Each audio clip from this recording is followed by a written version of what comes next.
What's going on, guys? We got another video today. We have a pro clubs video. I've been asked a lot to show my build for my cam, so that's what we're gonna be doing today. As you can see, I've played 76 games so far. It's not a lot, but I don't have a max pro anywhere near a max pro. I don't even have max skill points, but we're getting there. I think we're 30 games or so away from having max skill points. So let's get into the basics of the build. I go with 5'9" and 161 because it's the perfect balance between everything. Because if you go too short, you lose a lot of strength, and you actually get a little slower. Which doesn't make sense. Like, you would think that the shorter the player, the faster.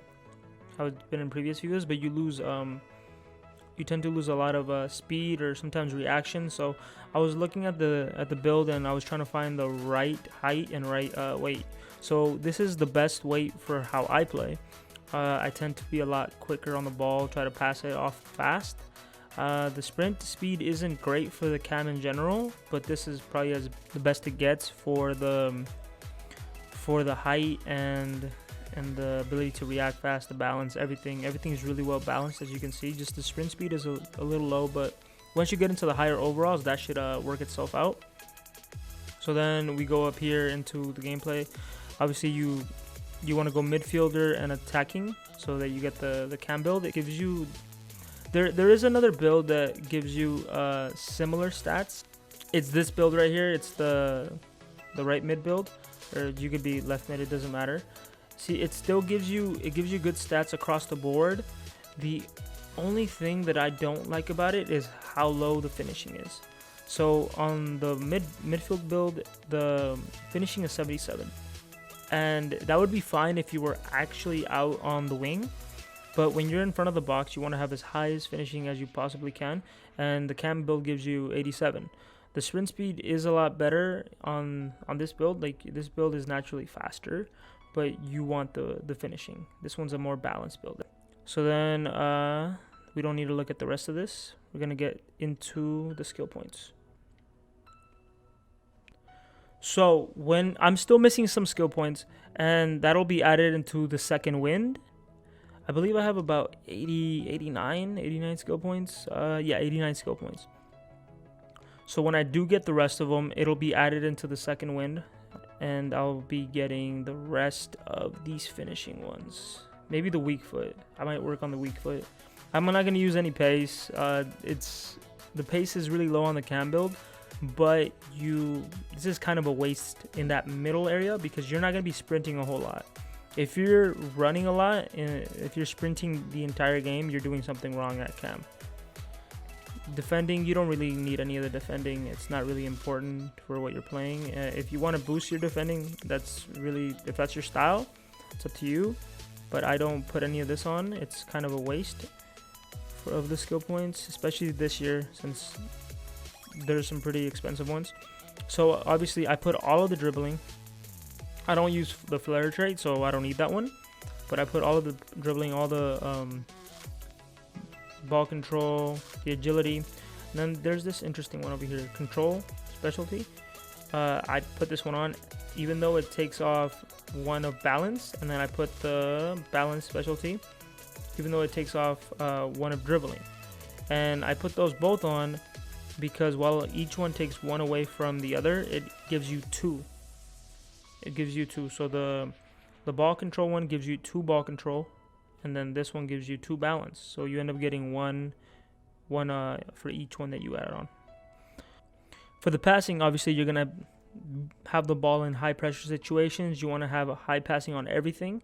So I just add all the passing traits, all the long passing, the swerve pass, passing specialty, even though it takes off a little bit of crossing, but you really won't be in too many situations where you're gonna cross, and the crossing is high enough as it is.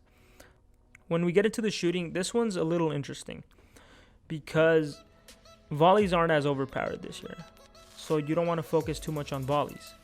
But you will be taking long shots from outside, especially when the defense is really compact and you're trying to find space to shoot. You're not going to be going all the way into the box. So you're going to be looking for those gaps where you can get shots off. That's where the long shot trade's going to come in handy. And you'll also want to improve your weak foot. You don't want 2-star weak foot. 4-star is fine. So the cheapest ones that you could get is this one for 4, and then this one directly right after. After the long shots and penalties. Or what is it? For volleys. Right after volleys for 4 as well. So that'd be 8. And I put long shots, like I said. The volleys that I got, that just comes with it. And then over here, obviously, you want the high finishing. You'll have some chances inside the box, and you want high finishing for that. I wanted this one. That's why I put these 2 headering accuracies, even though headering sucks this year, and I play pretty short, so I'm not going to be headering the ball too much. I wanted this finishing one, and I want this weak foot. So when I get the skill points, I put those on. But yeah, that's basically it for the build. What you want to focus on is, to summarize, what you want to focus on is getting the second wind, because at the cam spot, you're going to be moving a lot down the middle, and you want second wind just in case your team is down or tied or whatever past the 75th, and you get the second wind. It helps a lot. You want all of the dribbling that you can get, like literally put all of it on. You don't need skill moves, honestly, but if you're a skiller, put at minimum 4-star skill moves. You don't need the 5th one; it's not necessary. But yeah, I would recommend 4-star skill moves. For passing, put everything besides crossing. Everything besides crossing, and if some of the crossing is needed to be added to get the other ones, do that as well. And then for the shooting, you want long shots and finishing. Volleys aren't important.